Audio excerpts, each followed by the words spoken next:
What do we settle on for a title? House Bill What, 489, House Bill 489 489, can help local Can help. agriculture. local agriculture, right? Yes. Okay. And we will discuss in this program what it is, Okay. the procedural status of it, what it addresses, the arguments made against it, and by whom.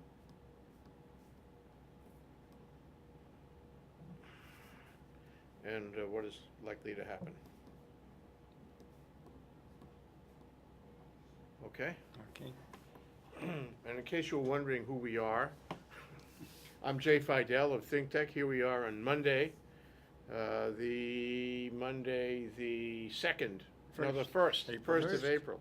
And we're not talking about April Fools either. This is serious business. And I'm here with Ron Weidenbach and Fred Mencher. Ron, what's your affiliation? I'm the president of the Hawaii Aquaculture and Aquaponics Association, and also a fish farmer on the North Shore.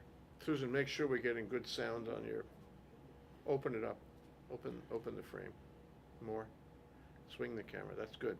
Make sure you're getting good sound. Are you getting good sound? Can you see it? Can you hear it? Can you taste it and feel it? Okay, all right. Okay, well that's important. You've been doing that for about 100 years, as I remember. More or less, yeah, at least. I started in 1970 as a researcher. That was before anything. Farming since '78. Okay, we'll talk more about your organization. And Fred, what is your affiliation? I'm treasurer of the Hawaii Aquaculture and Aquaponics Association. Also, I'm a part owner of Primavera Aquaponics LLC, which sells aquaponics systems. Oh, Primavera. We had some fellows from HPU. They're involved in Primavera.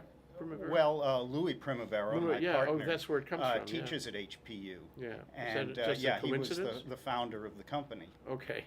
I didn't think it was a coincidence. Yeah, I met him at an aquaponics conference a couple of years ago, and we got together and formed the company. Yeah. Oh, good. Well, that's good. So what is your background in aquaponics and agriculture? Well, I went to UH grad school in oceanography, got a master's degree. One of the fellow grad students there and I were both interested in aquaculture, but the department actually was more of a blue water type department and didn't have any real aquaculture program. So we waited until after we graduated. He got a PhD.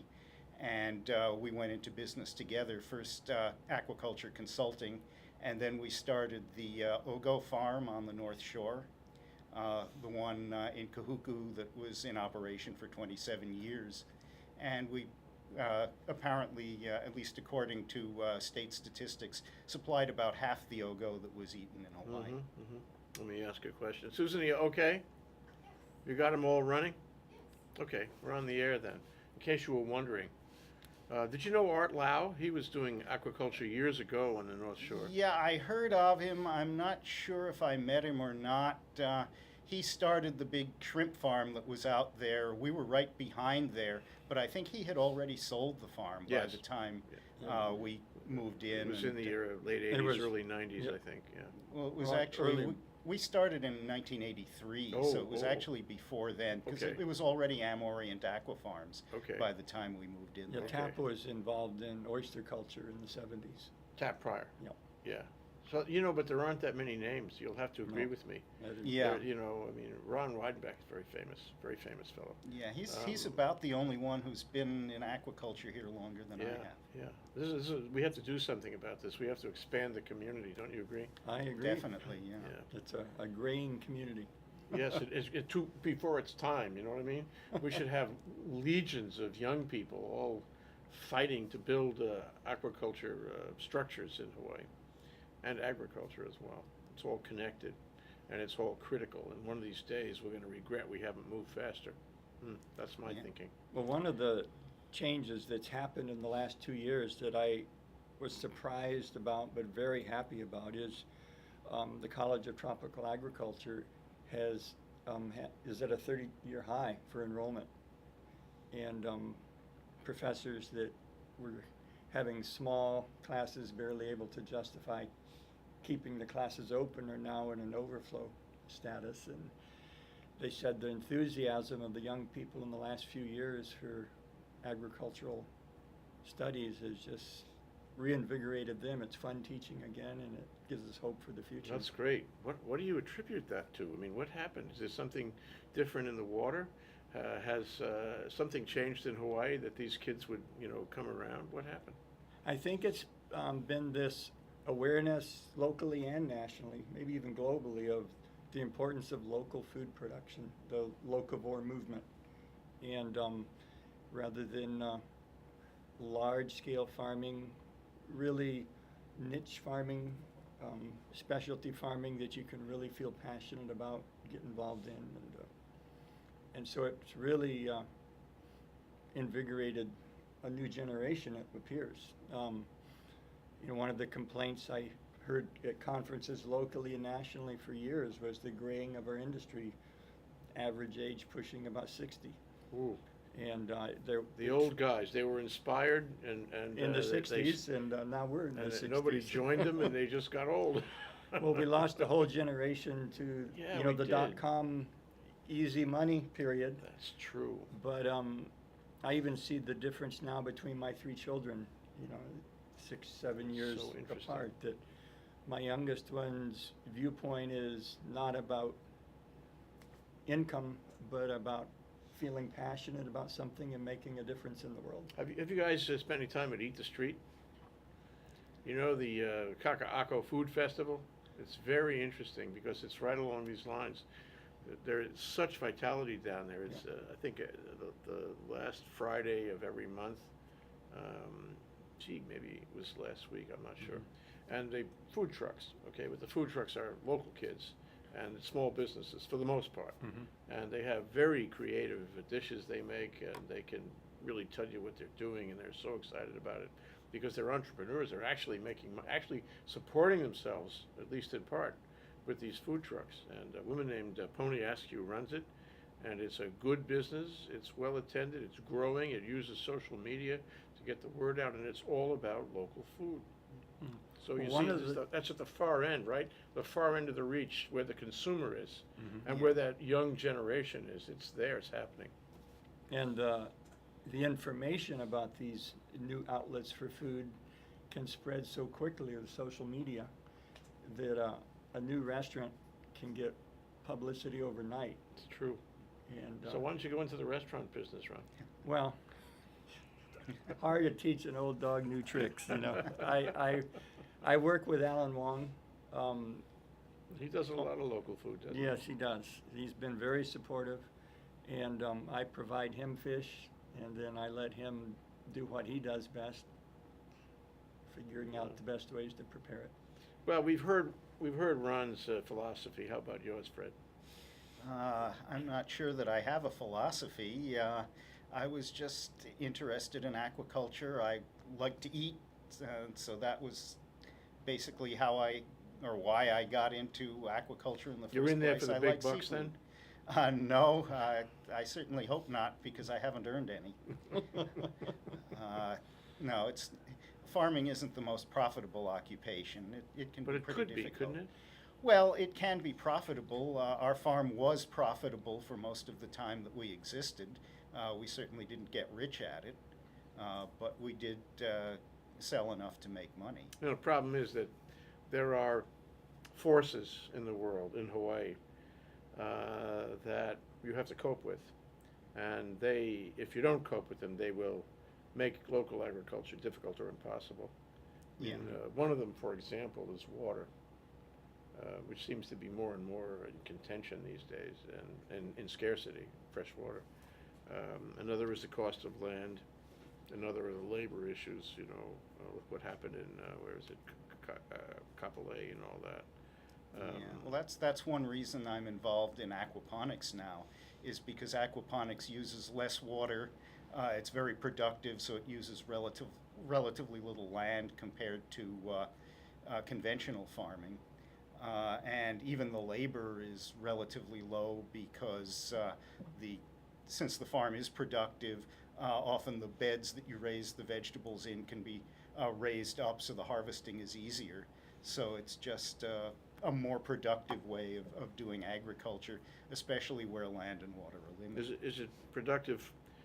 I mean, are you advocating people doing this in their own backyards, or are you advocating people doing this on an industrial scale? Both.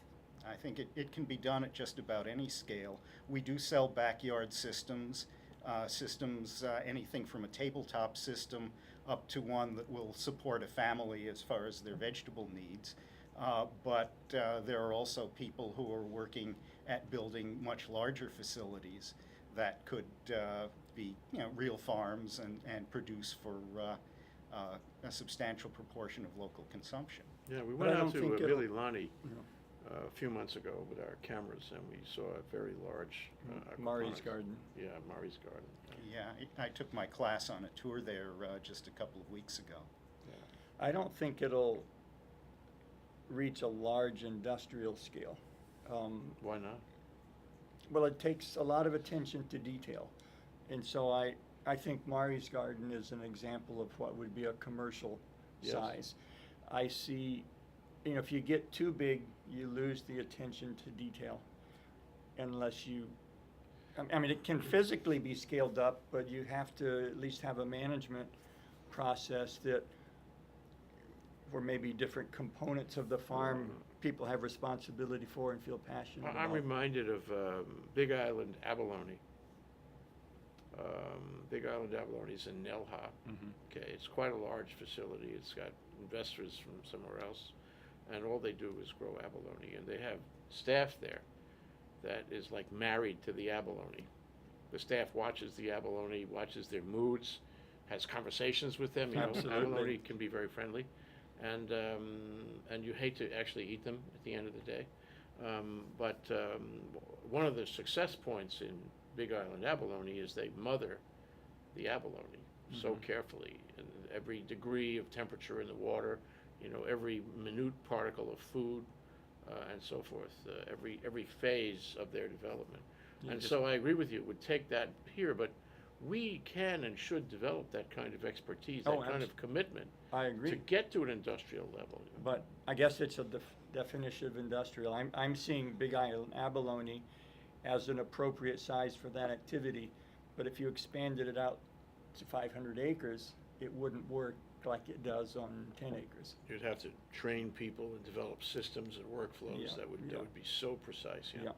Anyway, so here we are, nearly 15 minutes into our discussion, which I am enjoying, but I'd like to get to the title of our program, which is How HB 489 Can Help Local Agriculture. And so the first thing I would pose to you guys is that you should tell me what HB 489 is. It's a House bill, yes. That far we got. Okay. What else? It's a bill basically that would exempt certain low-risk agricultural structures from building permit and code regulations, county building permit and code regulations. Non-residential structures. just- I am reminded of a program we had, and it wasn't about aquaculture, or agriculture either. It was about trying to get things done in Hawaii. And we had Cal Louie there, who it is. Cal Louie sort of built a large condominium type farm in Kunia. And his big problem was that when he ran into the authorities, they wanted him to make paved roads, through the red dirt, through the plantation lands, and if he did that kind of thing, he wouldn't have been able to do this. He wouldn't be able to afford it. So when you're talking about farms, you're talking about a standard of construction that's a lot less than residential.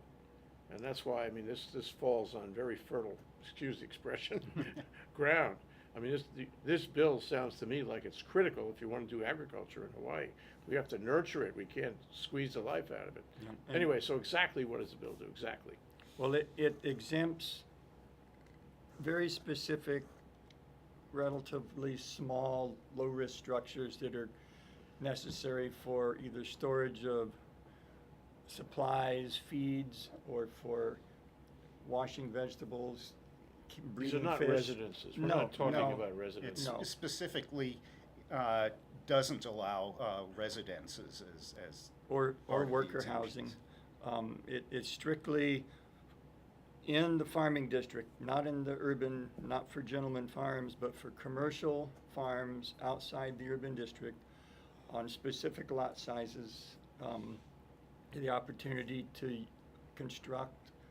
use ocean shipping containers or construct low-risk structures, pre-engineered butler buildings, that are pre-engineered, but they're just not locally stamped. Well, why don't they just put a Sears plastic house in the, you know, those plastic sheds you can buy Well, for a few those $100 those are legal up to a certain floor area, but they're not really large enough or sturdy enough to protect equipment.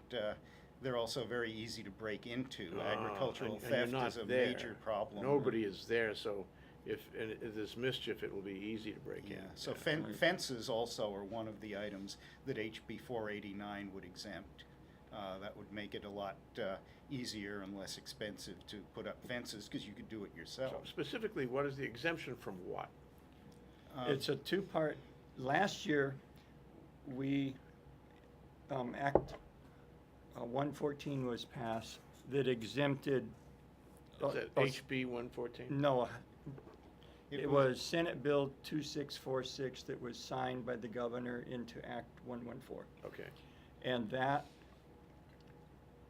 took the first step of exempting from building permit requirements some of these small structures. Mhm. Ocean shipping containers, shade houses, cold frames, cattle watering tanks, aquaculture tanks, cattle fences. So, but Basic- lesser structures than what we're talking about in HB 489. What was done last year is the governor and the AG asked that let's start with a minimum list, give the counties the opportunity to expand the list, and to meet in a task force with the AG, the counties, and the fire departments, and see if we could agree on a more comprehensive list. The county building departments felt that it wasn't their responsibility to make those agreements or make those decisions, that it was a policy decision for the legislature or council. And their position was that they are going to oppose any change, that their job is to enforce existing laws. That's what the counties, what Yeah. counties are these? All of the counties, Really? yeah. And Speaking through whom? through the county building departments. I find that extraordinary. I mean, I don't know how you feel about it, but my reaction to it is, why can't they develop policy on the county level? The There's no county good can, reason. but the building department themselves, who were the part of the committees, felt their particular job description was to enforce existing codes or permit requirements, and it was up to the legislature or the city councils to tell them there's different ground rules. So why didn't they go to the city councils? They had that option under the law. That what last year's act provided was a minimum list that the counties could build upon. And so far, none have chosen to do that. So what What do we've you mean? done I don't understand. A minimum list of exempted- structures that would be exempt. that would be exempt, From building permits, not from building codes. and then Okay. the counties could add to it, but they couldn't subtract from this minimum list.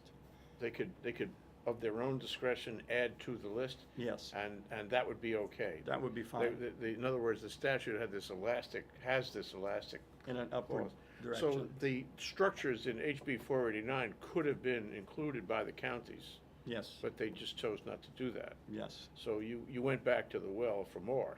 Went back in to order address. To give them direction on larger structures. And for small structures, include exemption from code. You know, So- something that Fred mentioned, and I think it's worth exploring that. So they don't have to get a building permit for these exempted structures, but they still have to follow code. Yeah.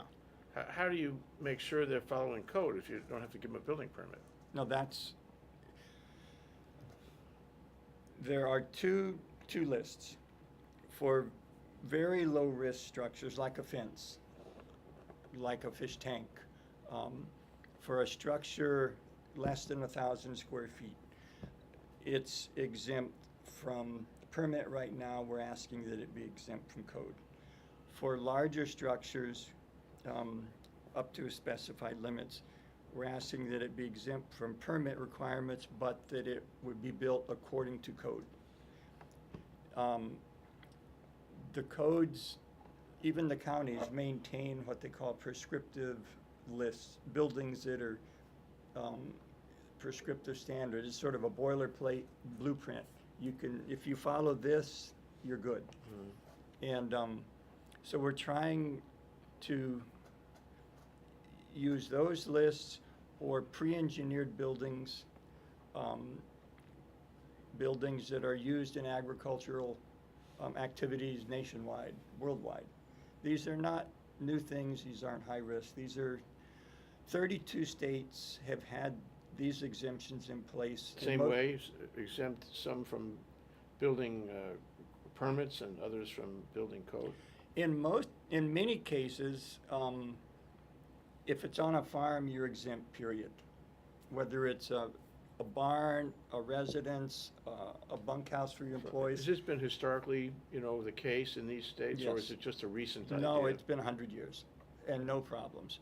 And we never had it here before. Because though. we started off with plantation agriculture versus most of the other states starting off with family farms. Yeah. There was never the need in plantation agriculture Why because not? they had the deep pockets that So could they go can build according to code, and they can Right. go get a building permit. Yeah, they can afford the teams of engineers and architects. But But you know with what, this the- locavore movement, Yeah. now we're transitioning To smaller. to small, and the opposite people of without the so much mainland. money. But it strikes me that, tell me if this has come up in the course of discussion about this bill, is that in those days, in the building of the plantations, the guy with the white shoes would go down to the building department and say, can you give me a building permit? And he'd get one right away. Mhm. Because he was a plantation guy, he was a Luna, and he was entitled to a certain amount of respect in the order of things. Try that today. Doesn't matter who you are. You're going to wait till the cows come home, no pun intended. Yeah, well, I would guess there wasn't such a big backlog of construction either in those days, so that the building department probably wasn't overloaded with applications. Yeah. Is that what it is now? Is the building department overloaded with In applications? Honolulu, it can be very slow. Yeah. On the Well, neighbor I'm islands, not not asking necessarily. whether it's slow or not. I'm asking whether they're overloaded with applications. I would assume that that's why it takes so long. It may be, it takes long because taking long is in the nature of things, like a Zen thing, it takes long. Well, that's what we do. We take a long time. That's what we do. I think that's probably part of this discussion. It's an element, but I've not been in their shoes, so Well, maybe for your next career, Ron, you can get a job down there and help from the other side, Anyway, okay, Life so is too this short. bill sounds to me like it's a great thing. And it's a perfect thing to support, this whole, what do you call it, local? locavore, that's the Locavore. local food production, local food sales. How do you spell it? Locavore. Okay, It- so people should know. Yeah. So anyway, this is a great idea, and it's a worthy cause, and it's not gonna hurt anybody. But apparently, am I right? There's some opposition. What happened? I guess there are some people who are concerned that it will assist the big agricultural companies that they don't particularly like, which is not really true because those companies have the money to afford permits. So it doesn't matter and to them. they're concerned more with their corporate liability, so they'll always get permits Sure. for any structure of any size. Why, when you say corporate liability, I need to know why you have more liability if you don't have a building permit. Well, it's just if you have a permit, you can prove that it's built to code. You can say, I did my due diligence. I built it the way the architects and the engineers did say all I it could has to do. be built. Yes. Yeah. Okay. And I think in a failure, then if litigation were to go forward, both the architect, the engineer, and the building department and inspectors all potentially could share in the Yeah, liability issue. Distribution of Yes. the risk, yeah. Yes. Okay, so. In this case, we have, agreed to take on the risk ourselves. Right. Because these are Essentially, low-risk that's what structures, the basically. de facto result of it. But, I'm just wondering why anybody would take the time to oppose this bill. This is a bill of the people. This is a bill that helps the little guy. It helps the young guy. It helps the startups and all those wonderful kids out there that we want to encourage to stay home and do locavore and all. So what is the motivation of anyone who would oppose this? I think bill? part of it is just, there's such a separation in our society anymore, from what farming actually involves. And the sound of a 1,000 square foot or an 8,000 square foot barn sounds huge if you compare it to your townhouse or condominium. Which is 400 feet. Yeah. Yeah. But on a farm where you're parking your tractors and you have your cows in there, or for a fish hatchery where you're needing to keep a lot of fish and a lot of babies and grow their foods, it takes space. I mean, it takes a lot of space. And you need to be able to control light, control temperature, all these You're saying they things. don't understand. They just don't Yeah. understand what is actually involved. And there's a perception among some that because of the size buildings that we're talking about, this must be a hidden agenda to support big ag. And But It's to can't you support demonstrate? agriculture. Can't you demonstrate, as a matter of fact, that that's not the case, and that you guys, I assume you're the proponents of the bill, and as you were last year, you're not big ag by any means. No, it's the small farmer who can't afford to comply with the codes Yeah. because they're very expensive. You have to hire architects and engineers and contractors to. But why can't you satisfy. approach these opposers, the protest group, the ones who oppose the bill, and say, look, it's us, it's just us guys, and we represent the little guy, and we're not representing the big guy, so stop that argument. There's no mileage. It's not right. It's not We're correct. trying, but it's hard, and we've got one day before the final hearing on the bill, and there just isn't time to contact everybody in the state and say, please listen, this is what the bill is really about. But The- right the- now, it sounds like there's a lot of misinformation and misunderstanding Yeah, about the bill. there is quite a bit. Yeah. And it, sort of the frustration is this process began in 2010, and it's, as it's gone forward, the fire department would say, well, we have concern about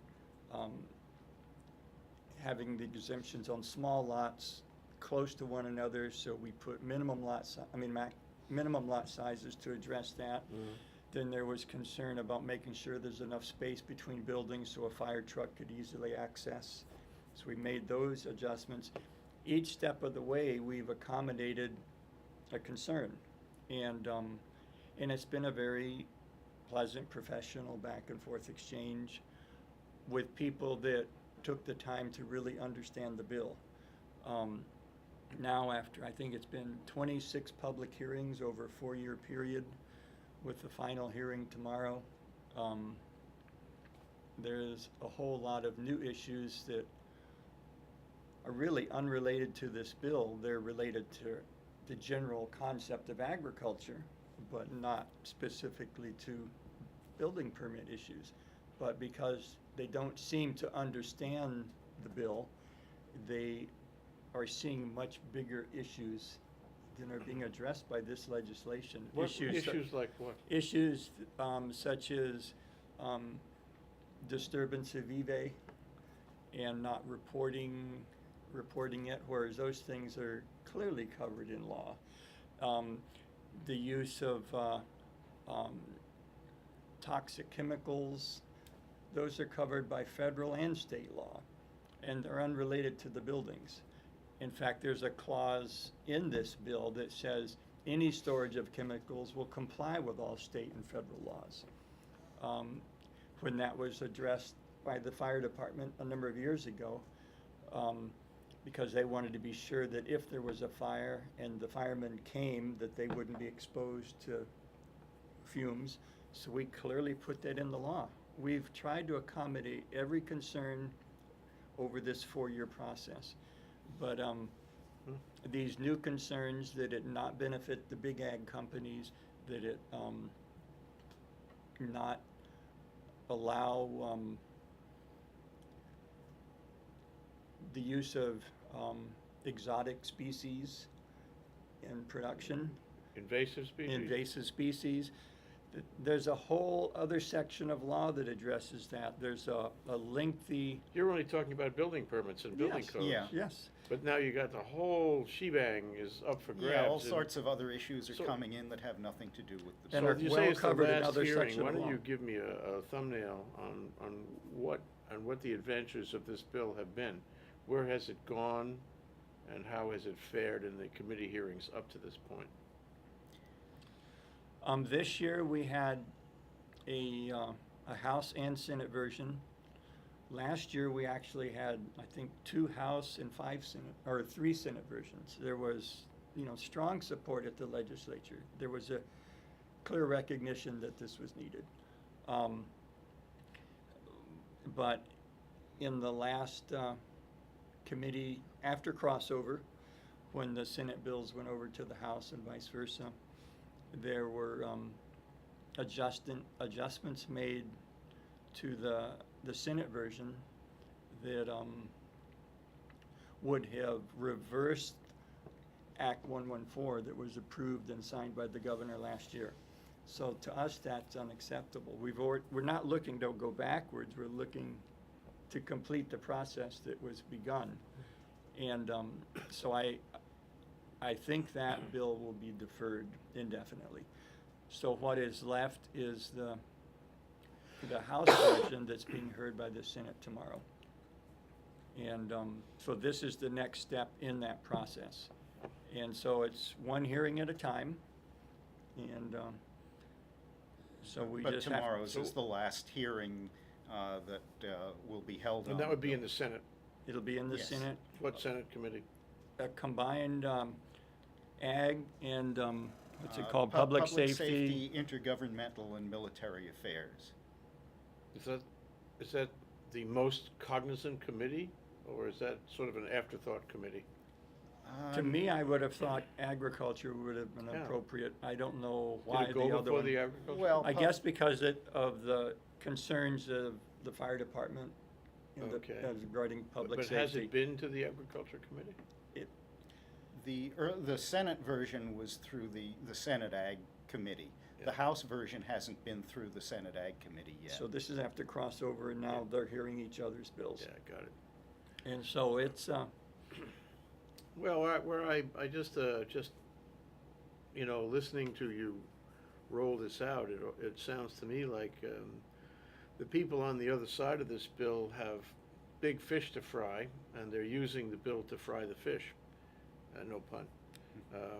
But where are they coming from? Are they local organizations? Are they local people, or are they national organizations that want to use this bill as a laboratory to make their arguments? from what I can tell, it's strictly local this time. It's not like the Food and Water Watch issues of a few years ago. Which we've all seen. Yes. And have our thoughts This about. is coming from for one councilman from Kauai, and Oh, that would be Gary Hoosier. yes, and then from a concerned person on Maui that Who would that be? Umani Groves. And, So they're working together in order to defeat the bill? I don't know if they're working together. They're in contact. I actually exchanged perhaps a dozen emails with the three of them this weekend. Very pleasant, professional. We're not attacking one another. We're trying to understand one another. Do they represent just- organizations, or, I mean, what is their constituency for the positions they're taking on HB489?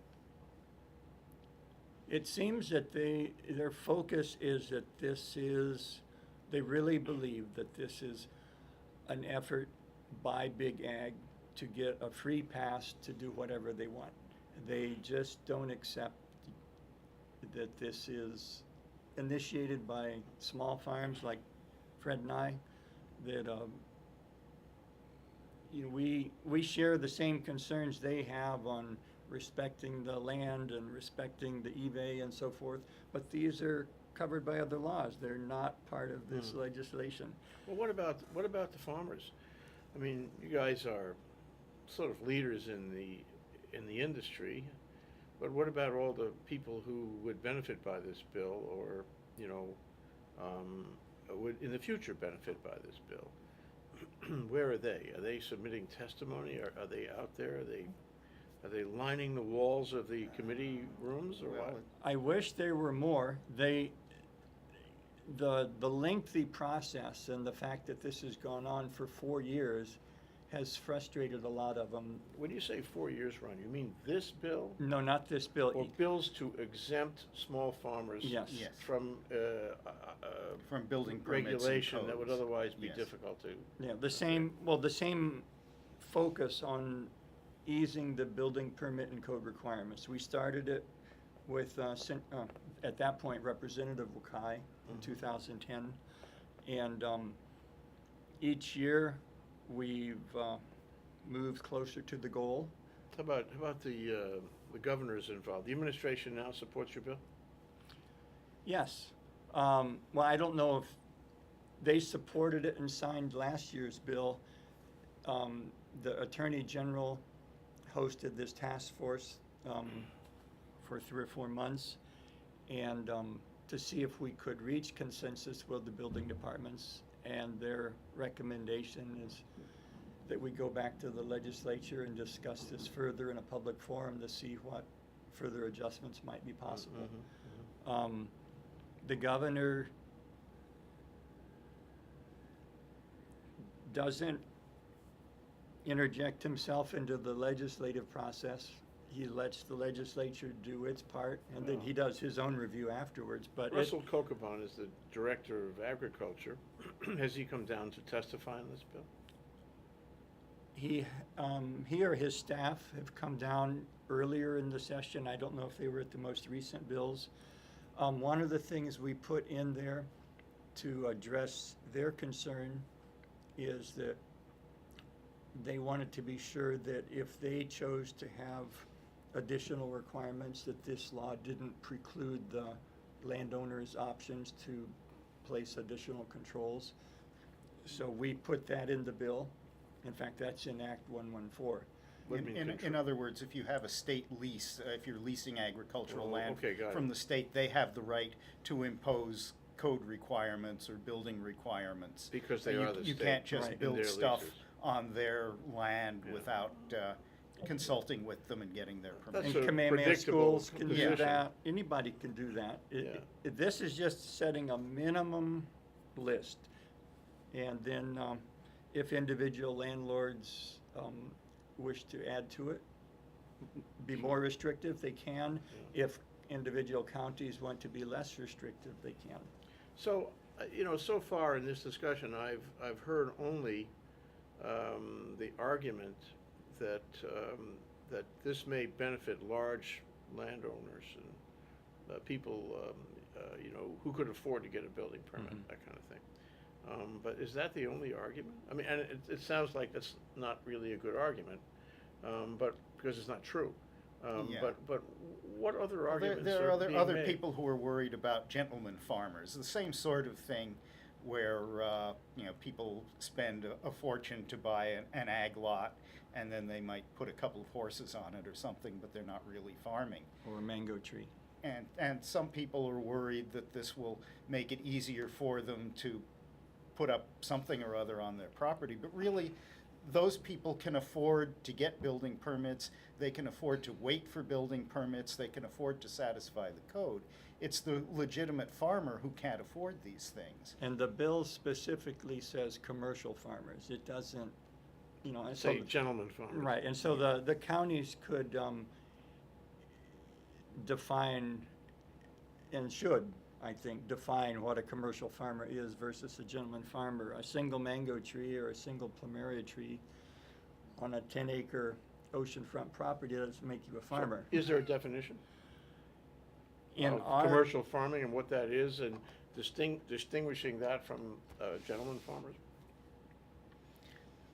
There are definitions. I don't know that anybody's come up with a firm definition. That'd be hard to define, for Yeah, sure. it really is hard to define exactly what agriculture is. I think the state and the counties have been trying intermittently for a long time to come up with a specific definition, and it's hard to do. Because conceivably that gentleman farm that has those 2 horses, if they're Kentucky Derby winners and the selling of semen around the world from those winners would be probably the most lucrative farm in the state. I guess so, it would, yeah.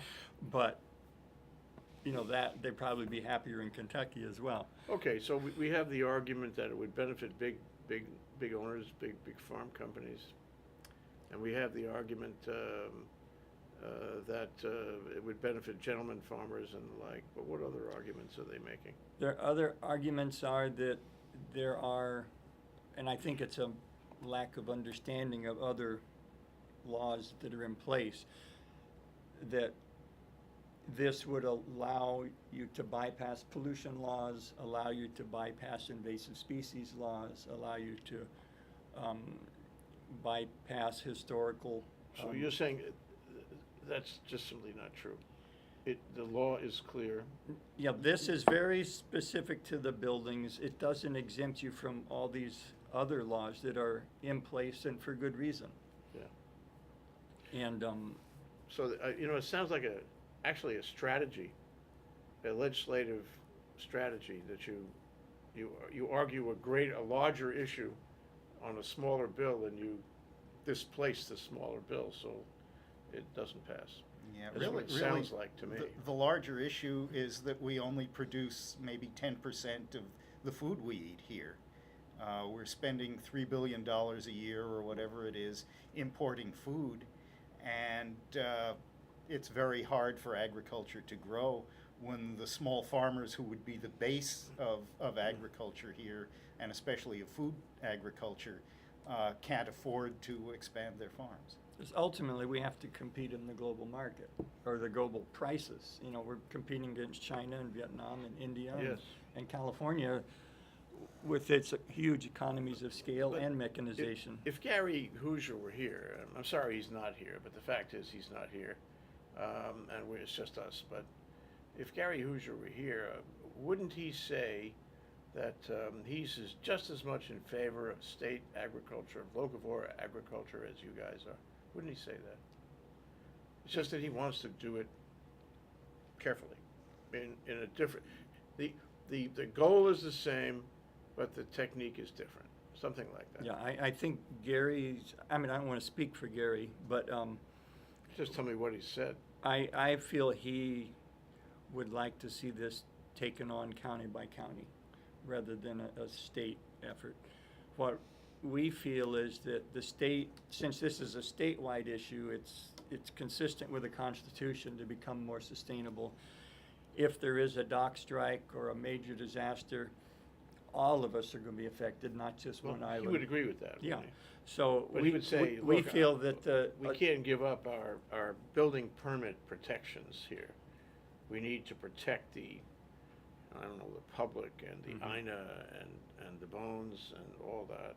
And we can't undermine those principles in favor of agriculture. We have to do it right. I can hear I can envision Well, him saying something if, like if that. he said that, then it would probably mean he's never farmed before. Because, yeah, I mean, unless you've farmed, you don't know what the situation really is, how hard it is to farm, how expensive it is to satisfy these rules, how frustrating it is if you want to put up a storage shed so your tools don't rust away. Or get and stolen. And it takes a year to get the permit, and it costs $10,000 to hire an architect to design a simple storage shed in order to satisfy the rules, rather than the $500 you could put it up for with your own labor in 2 weeks. Well said. I mean, and that is a formidable statement of affairs, what you just said. But what does Gary Hoosier, what do the people who oppose this bill say in response to that? What do they say? Well, I think they feel it should be addressed county by county. And what we want to, we also agree that the counties should consider county by county, extending it beyond the minimal list that we've set up. But maybe we should start off with a level playing field for farmers on all counties, so that we all have a chance to at least get into the game. And then if a particular county wants to really support ag additionally, then they have the full option to do so. Well, what about that? Let's take a look at that for a minute. Why not county by county? I mean, different counties want to incentivize farming in a different way. Why not? Why do we need to do it? And I'm only asking this as sort of a devil's advocate. Why don't we let the counties figure it out? Why do we have to have the state making pronouncements about building because permit up to this applications? point they haven't. They haven't indicated any real commitment to do so. Even though for several years we've been going through this process and hoping to get some agreement on what code exemptions there should be, what permit exemptions there should be. But basically they've said, no, that's not really our job. Our job is to enforce the existing rules, to basically protect the public safety within individual buildings. It's not their purview to consider what the risks are to the state if we don't have enough agriculture to feed our people, if there's any interruption in transportation. So your view of it is there's something broken here. Yeah. That the counties are not sensitive to agriculture as a priority it's policy. Not, the building departments and the fire departments in particular have a different role to play. It's not their role to say, let's promote agriculture, let's consider what the overall impact on the state is of these regulations. They're there to enforce the regulations. But what about the county councils? The county councils can change. They are policy They have that organizations. option. They have the power to say no building permits here, or or in certain cases no building permits. They could do what this statute is doing. So I mean, you have your thoughts about whether they should act. You want them to act, but they haven't acted. So you're going upstairs essentially to get a state statute about it. To start the process. The yes. the opposition would like to sort of send that all back to the counties, but based on the historical moment of this, they know the counties are not likely to do anything. So what they're really saying is, we don't want to take any action on this. We want the building permit application process to remain inviolate, and everybody should apply. What I don't understand is what motivates them to do that when it's clear as a matter of state, it's already clear as a matter of state policy that locavore agriculture is one of our highest priorities. I mean, that's been in the law for 20 years. So why would anybody? More than 20 years. The Sorry. state constitution has, since 1978, has said the state has a mandate to promote and preserve agriculture. Okay. I think in the 35 years. Yeah. The reality is, in part, it's votes. And, the Well, farming whose community votes? is About 1% of the voters. Who? It ultimately, the council or the legislature looks at the total votes that a particular issue will. So this is political. I think that there's certainly that element in there, and it's. But what would a And voter say? I mean, would a the voter bigger deny this policy? would a voter say, we want to force everybody to follow the building code? I think and when you the talk permit when you requirements? talk to people one-on-one, they generally understand and they're in favor. But everybody most people aren't farmers. They have their own issues, and this isn't necessarily something that's on everybody's lips automatically. And Honolulu is a city of 1 million people, most of whom don't farm. So, exempting farms from building permits just isn't the first thing on their lips when they think of what they want to support politically. Yeah, Even I'll tell if- you my reaction to this. You can argue with me. So we live in a time when people are not happy that Neil Abercrombie has tried to bypass environmental rules, this past session, and maybe to some extent this session too, with the PBLC and all that. And we are at a time when people do not understand about agriculture. And we are at a time when people have this sort of invidious comparison. I don't have a farm, but I don't want to give benefits to, if I have to file for a building permit, I want everybody to file for a bill. I don't want to give incentives to anybody else because I really don't know or understand or care about building locavore. And therefore, politically, it may be a safer position to say no to your bill.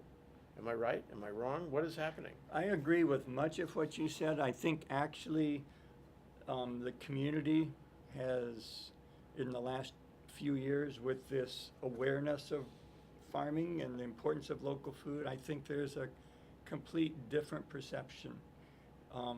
They don't understand farming, but they want to. I think there's an openness to try and help the industry. I think I'm sure from a political standpoint, that's why part of the reason the governor put it in his New Day plan. He sees that there is an awareness and an appreciation for these issues. And it's just a matter of how far he is willing to go, how far the legislature is willing to go in understanding it and supporting it. Well, it sure sounds like it should pass. What is your prediction, you guys, if you dare to make one, on this? And what is your prediction about what would happen if the bill fails? Do you want to venture a prediction? I certainly have a hope that the legislators we've been talking to and providing logical arguments to for 4 years and that have been supportive to this point will stay the course and see it through this final step. My concern is that so much peripheral questions will be raised at the last minute that they'll be confused and become hesitant. Sometimes that's a strategy, Ron. Yes, but I'm hopeful, since many on the committee were actually sponsors of earlier bills, that they understand the importance of this issue. We'll find out. As far as what happens if it doesn't pass, unless the counties rise to the occasion and make up for the shortfall, I think we risk the momentum that we've had going about an expansion of local agriculture. I think right now the students that are enthusiastic may not realize the importance of these things because they haven't actually farmed yet, but they will, I'm afraid, once they come out with the training and hit the brick wall of the bureaucracy, they're going to get discouraged. We're going to lose that opportunity and it's going to be too late for another. So I think at that point we could be locked into importing food from now on. Fred? Well, I feel pretty much the same way. The Senate committees that are hearing the bill tomorrow, up till now, have been supportive. So I do have some hope that they will pass it. But yeah, if we don't pass it, that just means it'll continue to be very difficult for farmers to put up the structures they need to either start a farm or expand a farm, and we'll be stuck pretty much where we are with the same level of agriculture and primarily dependent on imports. Yeah, it occurs to me from what you guys say that this is not an incentive to farming so as much as it is the relief of an obstacle. Yes. Because right now we have a difficult obstacle that's holding everything back. And the right thing to do is relieve that obstacle. The building permits that have been, required for the past how many years really apply to residential structures or large industrial structures, but really not Yeah, farming they're not structures. appropriate for And you can't farm agricultural if you structures. follow those rules. Yeah. And so what it forces farmers to do is either not farm or put up structures without permits, and then as soon as they chase an ag thief off or a trespasser, one phone call to an inspector, fines, It and has you're to out of come business. down. Yeah. And so you live in that fear rather than being able to focus your energy on innovation and going forward. It's an anchor to progress. Well, I wish you well in these efforts. I hope you can get the crowd out. Hope you can get the bill passed. It sounds like a very important bill, actually, for agriculture. It's Thanks not for- a thanks for doing sexy this, bill, Ron. but very important. Oh, I think it's sexy.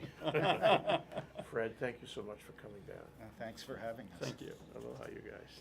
Aloha. Very good. Very nice. Now I gotta figure out a way to get it in front of the people. We broadcast it live, and Susan's just turning off the broadcast.